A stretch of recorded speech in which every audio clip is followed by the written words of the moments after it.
जैसे आप आरएसएस के बनते हैं, विश्व हिंदू परिषद के बनते हैं, बजरंग दल के बनते हैं, हरिशंकर में सिनेरियो रखूंगा और फिर किसी की अगर तकलीफ है तो उसको हम सॉल्व करने की कोशिश करेंगे, क्योंकि यहाँ एसबी रोड के ऊपर ही प्लॉट खरीदो सिविल एविएशन का, उसका करके विकसित भारत की ओर बढ़ रहे हैं। आप मेक इन इंडिया में आप देखो। जय श्री राम। मंच पर उपस्थित हम सबके लोकप्रिय सांसद केंद्रीय मंत्री सन्माननीय पीयूष गोयल जी, मंच पर उपस्थित डॉक्टर श्याम अग्रवाल जी ने जिन जिन लोगों का परिचय करके दिया, ऐसे सभी प्रतिष्ठित मान्यवर, क्योंकि चुनाव का समय है, एक का भी नाम रह गया तो फिर घाटे का सौदा हो जाएगा, इसलिए मैं किसी का नाम नहीं लेते हुए सीधे अपने भूमिका में आता हूं। और बहुत ही कम समय में इतना बढ़िया आयोजन डॉक्टर श्याम अग्रवाल जी और उनके साथियों ने किया, इसलिए मैं सबसे पहले उनका अभिनंदन करता हूं, आप सबका स्वागत करता हूं। और मैं और पीयूष गोयल जी अभी रघुलीला मॉल में कपल समाज के लोगों का एक कार्यक्रम अटेंड करके आ रहे हैं। उस कार्यक्रम में जो संचालन करने वाला था उसने एक राजनीतिक टिप्पणी की, वहां से मैं प्रारंभ करूंगा। उन्होंने कहा कि इंसान नेता खो गया है, कहीं इंसान तो नहीं हो गया। उन्होंने ये कहा कि नेता खो गया है, कहीं इंसान तो नहीं हो गया है। तो मैंने उनको जवाब दिया, हाँ वो इंसान हो गया है और उसका नाम नरेंद्र दामोदास मोदी है। और हमारे देश के प्रधानमंत्री ने कहा कि मैं प्रधान सेवक हूं, और सेवक जो होता है वो इंसान होता है। वो सवेरे समय पर उठता है, दिया हुआ पूरा काम करता है, पूरा समय काम करता है, चिंता करते रहता है देश का, देशवासियों का, देश का और देशवासियों का नहीं तो आने वाले पीढ़ी का जो चिंता करता है उसका नाम नरेंद्र दामोदर मोदी है। और मुझे इस बात का गर्व है कि मोदी जी ने इस बार उत्तर मुंबई का नेतृत्व करने के लिए पीयूष गोयल जी को यहाँ पर भेजा। और पीयूष गोयल जी ने आते ही, जो मेरा टची विषय है आप सबकी जानकारी के लिए, पीयूष गोयल जी को भी पूरा पता नहीं होगा, मैं बचपन में अप्रेंटिसशिप करके टर्नर, फिटर, वेल्डर, डायनेकर और साइनर इंजीनियरिंग नाम की मेरी एक यूनिट 30 साल मैंने चलाई। और आने वाले दिनों में हजारों ऐसे अप्रेंटिसशिप करते हुए स्वयं के पैरों पर खड़ा होकर आत्मनिर्भर बने, उसके लिए उन्होंने कांदुली में एक सेंटर खोल दिया जिसका उद्घाटन हो गया, जिसमें बहुत सारे बच्चों को सीखने के साथ में पगार भी मिल रहा है। इस प्रकार की व्यवस्था हुई है। बहुत ही कम समय में बोरीवली में एक सेंटर खुलने जा रहा है और मैंने उनसे डिमांड किया है कि हम मलाड में भी एक सेंटर खोलेंगे, और उसके लिए भी उन्होंने अनुमति दी है, उसके लिए भी उन्होंने अनुमति दी है। इस समय दो विषय को टच कर पीयूष जी अधिक बात आप सबके सामने करें, इसलिए मैं अपनी जगह पर बैठ जाऊंगा जाकर। मैं चाहता हूं कि मलाड का डेवलपमेंट आने वाले दिनों में बोरीवली जैसा हो।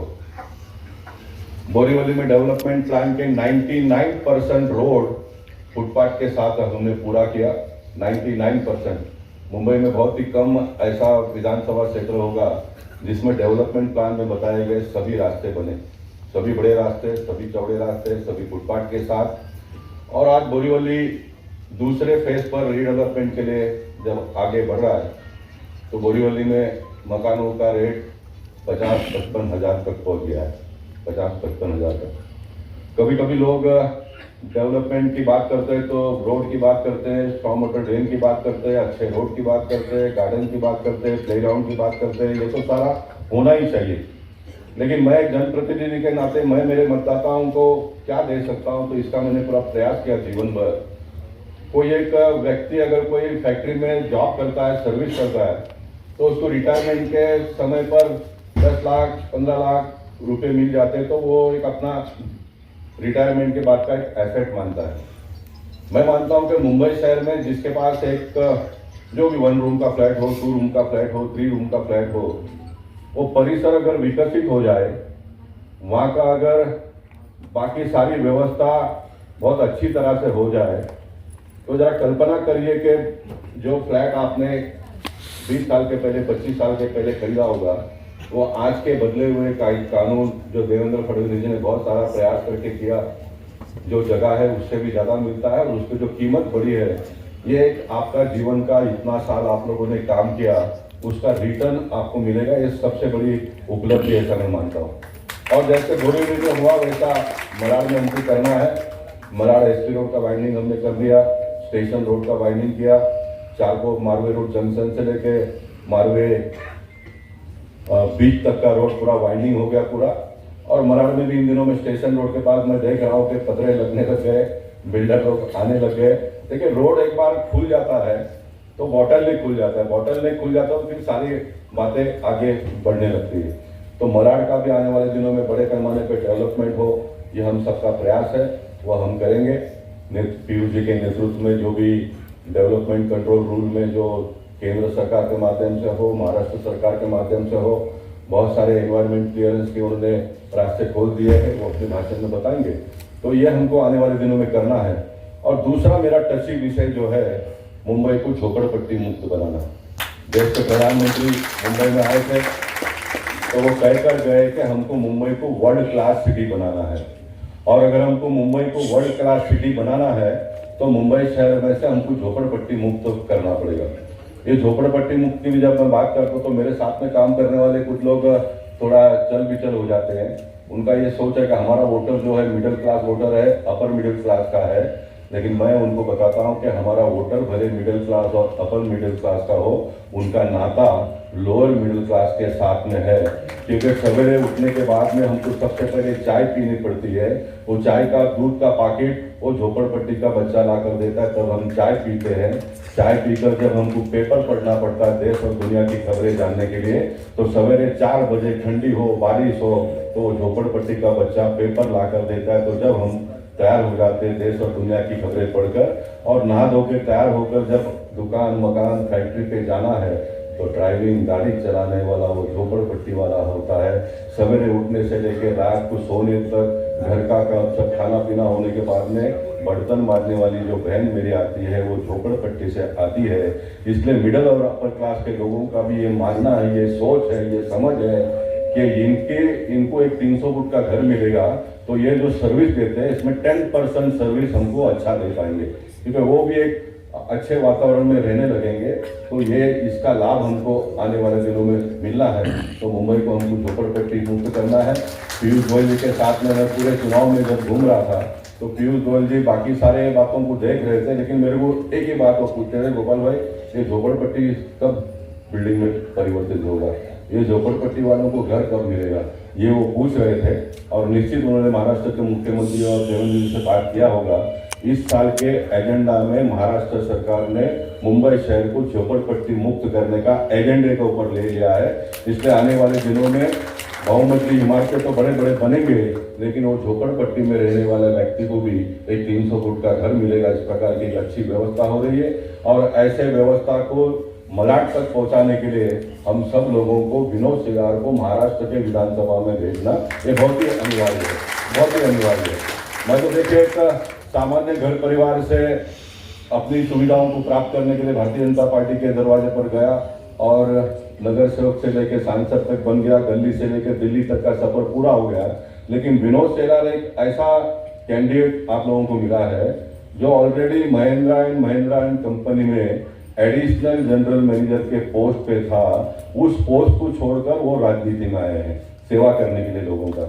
और ऐसा एक कल्पकता जो एक इंजीनियर है, पढ़ा लिखा है, काम की समझ है, करने की इच्छा है, ऐसा एक उम्मीदवार हमको मिला है। और ये हम सब की जवाबदारी बनती है कि आने वाले दिनों में विनोद सिलार को भारी मतों से जिताकर महाराष्ट्र की विधानसभा में भेजकर मलाड के आवाज को बुलंद करने के लिए और मलाड के ओवरऑल डेवलपमेंट पीयूष गोयल जी का साथ और सहयोग लेके करने के लिए आप विनोद सिलार जी को भारी मतों से जिताइए।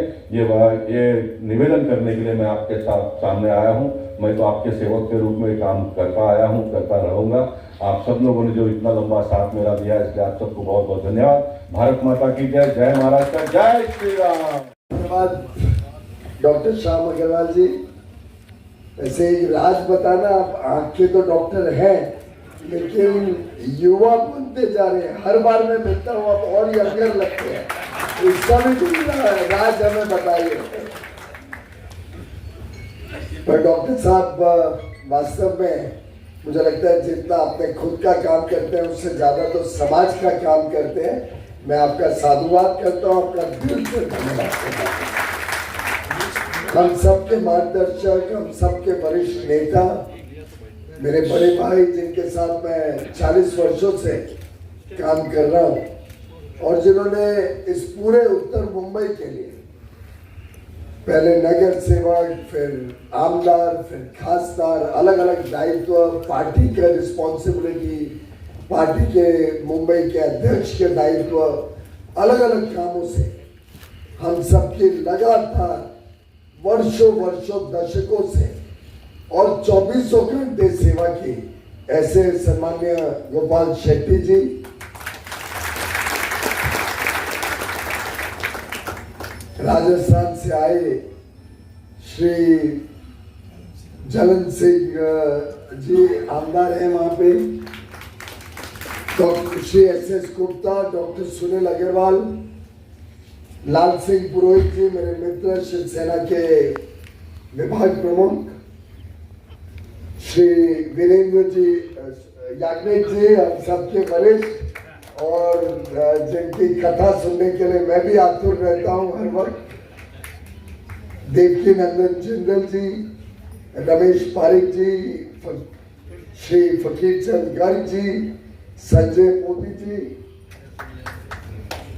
डॉक्टर संजय अग्रवाल जी, अमर शर्मा जी, राजेंद्र जी तुलसियान, गंगाराम जमनानी जी, नमस्कार। और हमेशा हंसते रहने वाले एक और मित्र विनय जैन साहब, गोरेगांव स्पोर्ट्स क्लब के अध्यक्ष, सभी सम्मान्य महानुभाव, डॉक्टर्स, प्रोफेशनल्स, चार्टर्ड अकाउंटेंट्स, उद्योग व्यापार जगत से जुड़े हुए, विशेषकर मलाड और इस क्षेत्र के प्रबुद्ध नागरिक, हमारी लाडली बहनें जो इतनी बड़ी संख्या में आज आई है, हमारी माता बहनें, भाई और बहनों, आज वास्तव में कई महीनों के बाद आप सबको मिलकर बहुत आनंद आ रहा है। आप सब आए, आपका दिल की गहराइयों से धन्यवाद। डॉक्टर साहब को मैं 2-3 बार बोल चुका हूं कि वो जो ग्रुप आपने मुझे 3-4 अलग अलग ग्रुप्स के साथ मिलवाया था जब मैं नया नया यहाँ पे प्रत्याशी के रूप में आया, उनके साथ कार्यक्रम फिक्स करिए। कई बार डेट्स मैच नहीं हुई, एक आध बार फिक्स होके कैंसिल हुई, लेकिन मुझे आज बड़ी खुशी है और इतनी बड़ी संख्या में आप सब आए हैं।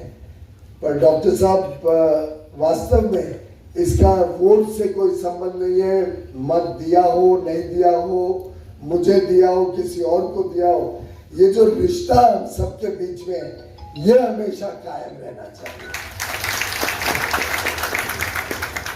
और जैसा अभी बताया गया कि विकसित भारत का सपना तो सबका सामूहिक सपना है, इसमें कोई आपका और मेरा विचार अलग होने का सवाल ही नहीं है।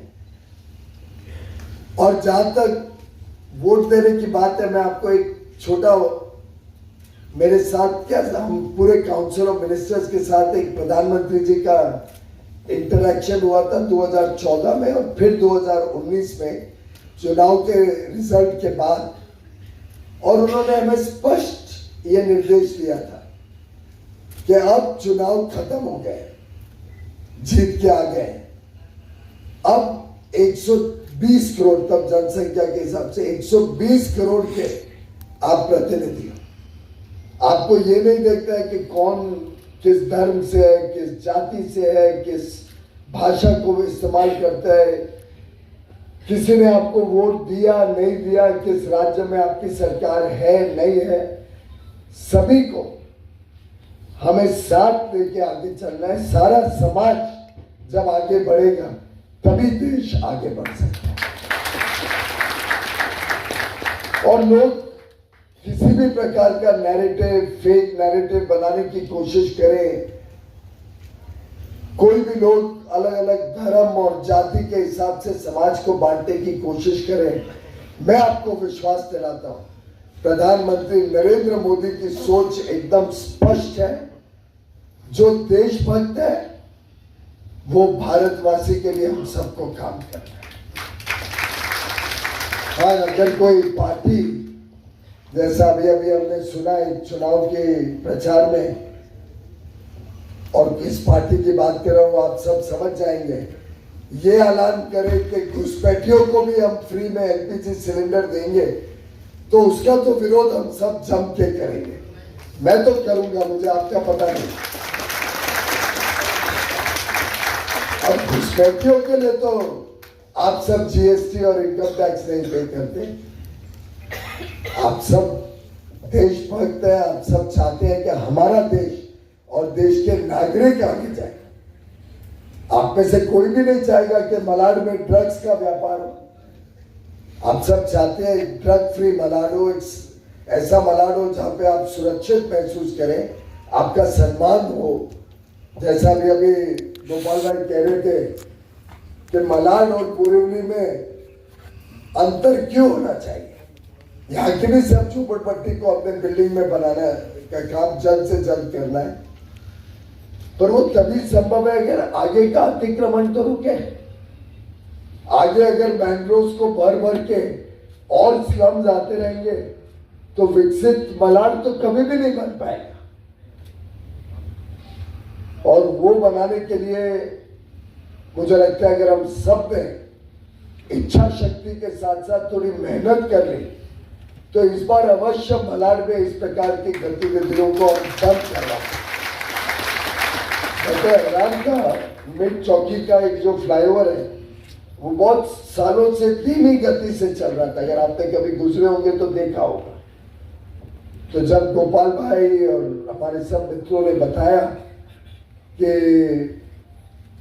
कितनी कठिनाइयां आ रही है, मिड चौकी का काम स्लो एंड स्टेडी, वो पुराने जमाने में होता था ना, go slow work in progress, तो गो लोग काट देते थे, स्लो वर्क इन प्रोग्रेस। वो याकुर्ली में चल रहा था, वही ईस्ट से वेस्ट मलाड के अंडर ब्रिज में हो रहा था, वही मिड चौकी के प्रोजेक्ट में हो रहा था। तो मित्रों, हर हफ्ते, और इजी नहीं रहता है क्योंकि पार्लियामेंट भी चल रहा था, साथ में सरकारी काम भी रहता है, लेकिन हर हफ्ते आके उसको मॉनिटर किया। मेरे आकुर्ली फ्लाईओवर पे तो कम से कम 7 विजिट हुए, 7 टाइम्स आई विजिटेड। पहले ही 90 दिन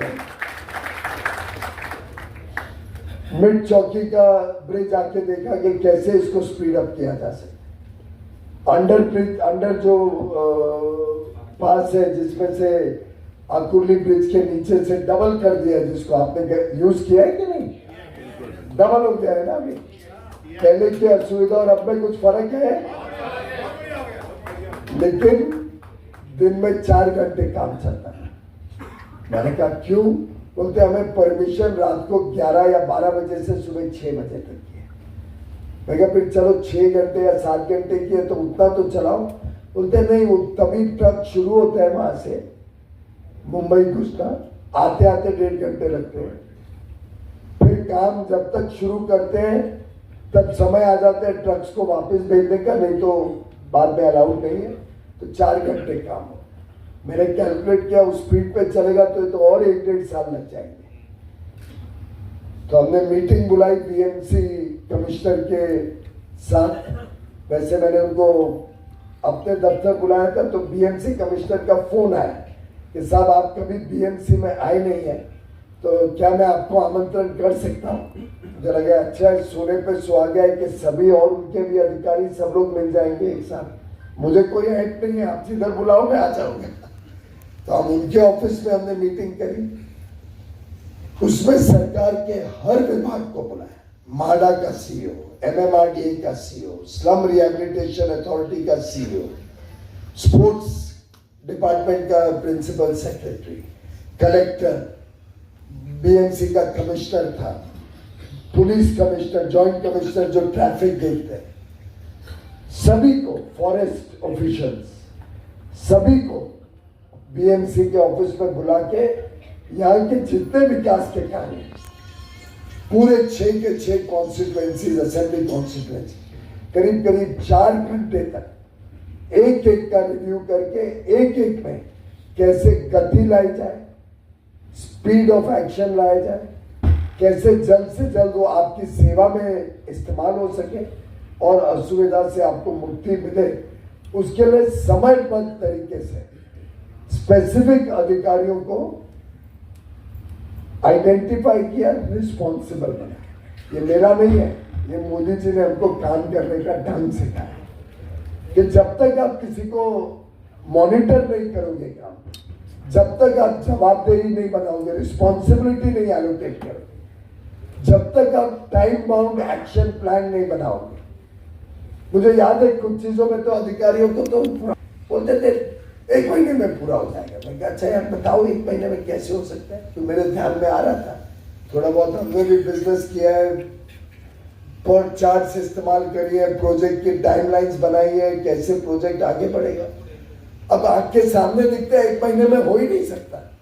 उनको लगा 1 महीना बोलो, आज की मीटिंग से टलो और फिर कौन आएगा पूछते। तो हमने एक एक प्रोजेक्ट का पर चार्ट बनाया कि आप एग्जैक्ट बताओ कहाँ कहाँ कब कितना समय लगेगा। मुझे याद है आकुर्ली ब्रिज के लिए भी जब वो पहली नहीं वो फिर मैंने डेट भी तय कर दी। मैंने कहा कि शायद 4 अगस्त को, याद नहीं आ रहा है, डेट बताई कि इस तारीख को रिव्यू मीटिंग होगी। नेक्स्ट मीटिंग की डेट 4 घंटे बाद मीटिंग के एंड में ये एजेंडा लास्ट आइटम था कि अगली मीटिंग की तिथि तय करो। तो थोड़ा बहुत हैरान भी हो गए लोग, थोड़ा आऊं करने लग गए कि भाई साहब इतनी जल्दी वापस मीटिंग, थोड़ा 3 महीने बाद करेंगे, 6 महीने बाद करेंगे, यानी 1 महीने बाद सेकेंड मीटिंग होगी। वैसे तो थर्ड मीटिंग भी हो जाती है अगर आचार संहिता नहीं लग गई होती। तो सेकेंड मीटिंग तय हुआ वार्ड ऑफिस में करेंगे हमारे ही क्षेत्र में, सो दैट सभी वो अधिकारी हमारे यहाँ के देखें यहाँ पे क्या स्थिति। और मित्रों, मुझे अभी भी याद है आकुर्ली ब्रिज का वो बड़ा अंसारी करके जो उनका अधिकारी था, 31 अगस्त को पक्का हो जाएगा। मैंने कहा हो ही नहीं सकता 31 अगस्त, चलो 10 दिन ऐड करके मैंने कहा 10 सितंबर को खत्म करना।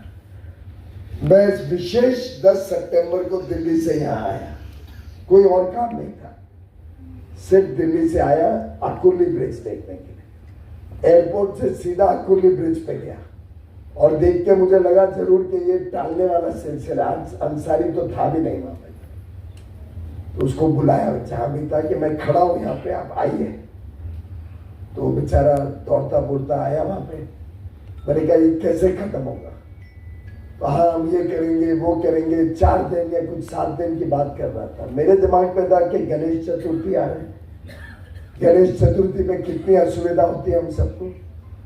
मैं तो हिलने नहीं वाला हूँ, आप अभी से बताओ क्या क्या अड़चने हैं और अगले 8 घंटे में हम इसको कैसा पूरा करें। मुझे ध्यान था कि हो सकता है कि रोड का सरफेस एकदम परफेक्ट ना हो, पर वो तो कोई भी रोड बनती है तो एक आध बार तो डैमेज होती है, क्योंकि वो सब सरफेस के हिसाब से एक बार तो जिधर प्रेशर पॉइंट्स होते हैं खराब होनी है, तो कल होने से अच्छा है आज ही हो जाए। तो 4 बजे से रात के 12 बजे तक वहां पे पुलिस के अधिकारियों को बुलाया, ट्रक्स जहां जहां अटके थे उनको खींच के लाए और रात को 11:59 में वो रोड खुली ट्रैफिक के लिए। कोई इंतजार नहीं किया कि कोई वीआईपी आएंगे, कोई इंतजार नहीं किया बड़ा कार्यक्रम धूमधाम से मनाएंगे कि आपको पता चल जाए। हमने कहा बेस्ट वे इसके सीधा रात 10 तारीख कमिट की थी, 12 बजे घड़ियाल में 12 बजे उसके पहले ये रोड खुलनी चाहिए, मेरी गाड़ी सबसे पहले वहां पे चलाए, यही ओपनिंग हो गई। और आप विश्वास नहीं करेंगे कि 15 या 20 दिन तक रोज जॉइंट कमिश्नर पुलिस मुझे गूगल मैप भेजता था, सुबह 9-10 बजे के आसपास और शाम को 7-7:30 बजे, टू शो में सब ग्रीन है दोनों तरफ। तब जाके संतुष्टि हुई कि अब आकुर्ली का सॉर्ट आउट हो। और उसी दिन जब 10 तारीख को रात को खत्म हुई, गाड़ी निकाल ली, तो अंसारी जी भी थे। मैंने कहा भैया अभी नीचे का क्या, बोलते साहब उसको तो अभी टाइम लगेगा, तो पूरा हमें खाली करना, नीचे का पूरा मलबा निकालना था और काफी चौड़ा है, आपने साइज तो देखा ही है। मैं कहा टाइम तो है ही नहीं हमारे पास, सबसे बड़ी तकलीफ है तो टाइम की है। तय हुआ कि उसकी स्पीड के हिसाब से फिर वही 6-8 महीने तो लग ही जाते।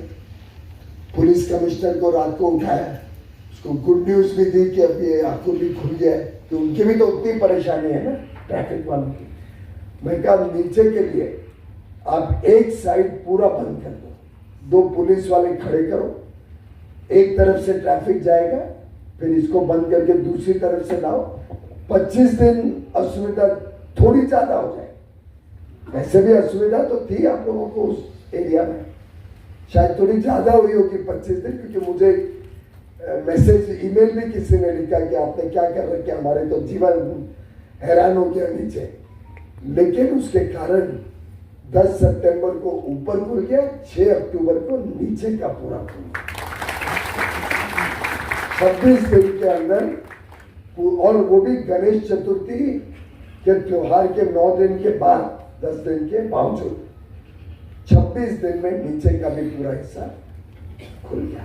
गणेश चतुर्थी के दिनों में नहीं किया था, उस टाइम पे तो दोनों साइड चालू रखे थे, जब विसर्जन था, उसके अलावा काम।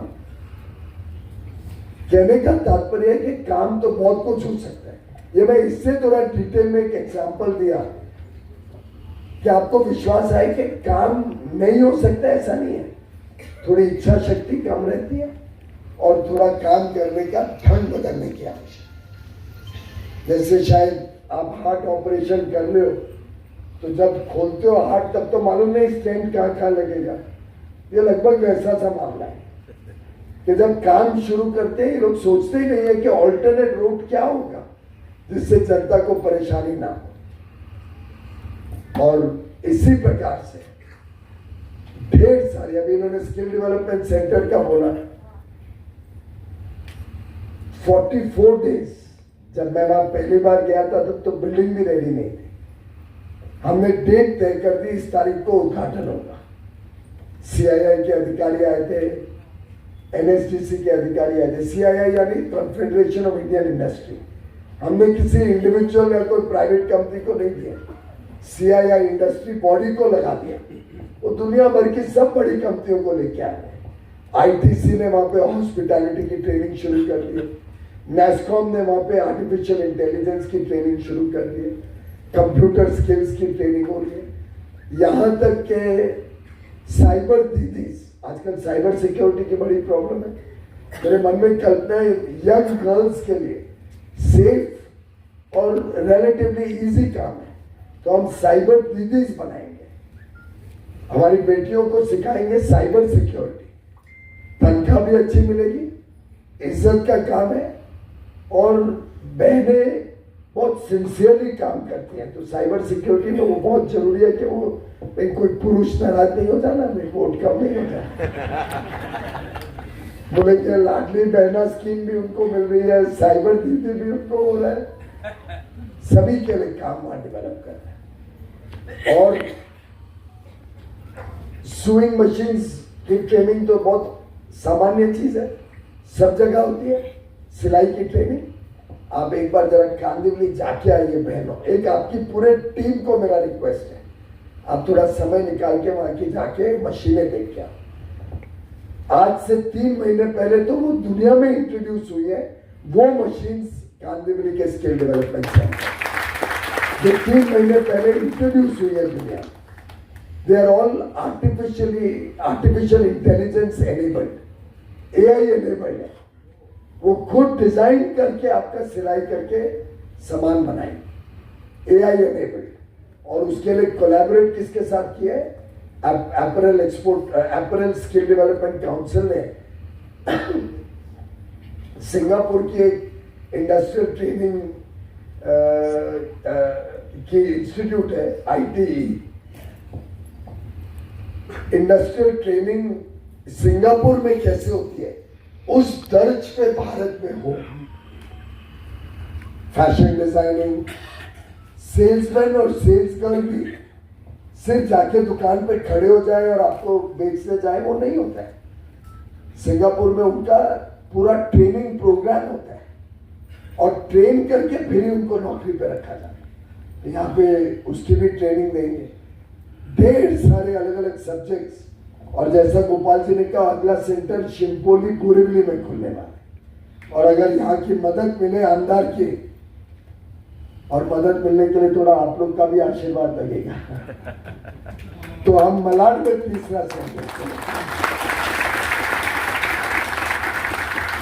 और ये छोटे नहीं है। कांदिवली का 35,000 स्क्वायर फुट है, बोरीवली का 50,000 स्क्वायर फुट है, तो मलाड का तो फिर उससे भी बड़ा ही होना चाहिए ना। और यहाँ जरूरत भी ज्यादा है। जो झूपड़पट्टी वगैरह में रहते हैं, इन सबका जीवन को अगर हमें संवारना है तो एक तरफ तो इनको बिल्डिंग बना के अच्छे मकान में, अच्छे घर में रहना ठहराना पड़ेगा।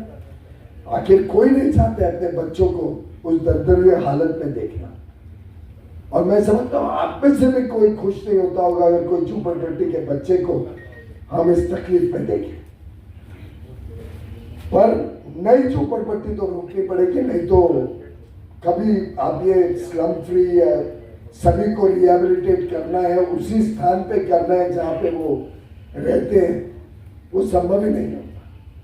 पर अगर हम सब मिलके ये बीड़ा उठा ले कि हमको मलाड को भी एक प्रकार से उत्तम मलाड बनाना है, जो हमने सपना सोचा है उत्तर मुंबई यानी उत्तम मुंबई, उसमें जब तक उत्तम मलाड नहीं बनेगा तब तक पूरा नहीं। और मित्रों, आप कल्पना करिए जब कोस्टल रोड, जिसके एनवायरमेंट क्लियरेंस भी हो गई है, टेंडर भी पास हो गए, यहाँ तक बांद्रा तक तो आती है सी लिंक और कोस्टल रोड, अब बांद्रा से भयंदर उसका टेंडर अप्रूव्ड है, उसकी एनवायरमेंट क्लियरेंस जो सबसे डिफिकल्ट होता है वो ले ली गई है।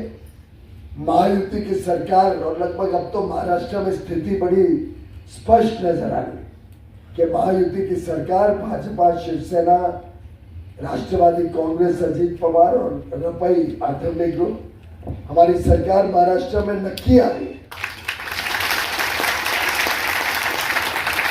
और इसका ये मतलब नहीं है कि हम ओवर कॉन्फिडेंट हो जाए और फिर वोट ना डालने जाए। लोकसभा में 52% वोट गिरे थे, 52%। अगर 52% गिरे तो मलाड को आप सब अच्छी तरह जानते हैं किसने कितना वोट किया होगा।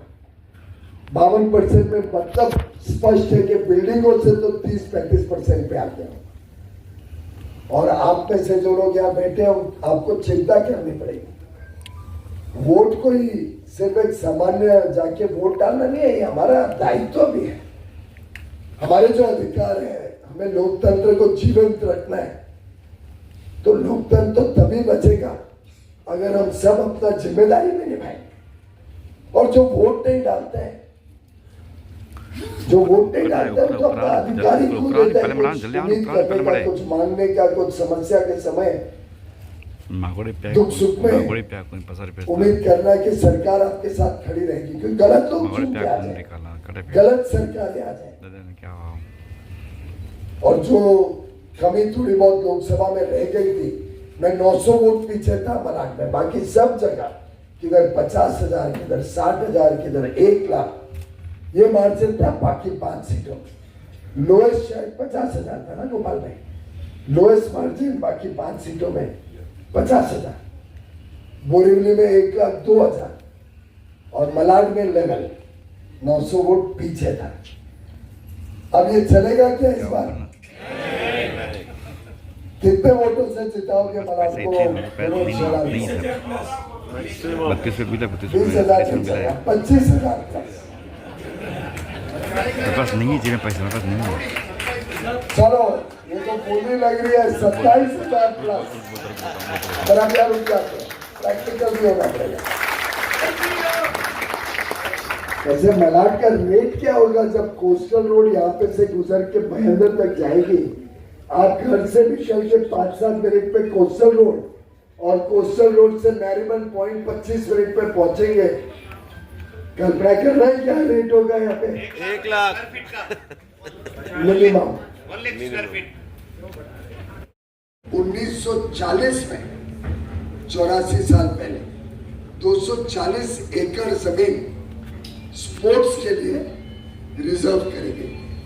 स्पोर्ट्स के लिए 47 में देश आजाद हुआ। 47 से लेकर 2014 तक किसकी सरकार थी ज्यादा से ज्यादा समय? केंद्र में भी कांग्रेस और महाराष्ट्र में कांग्रेस थी। आस्ते आस्ते आस्ते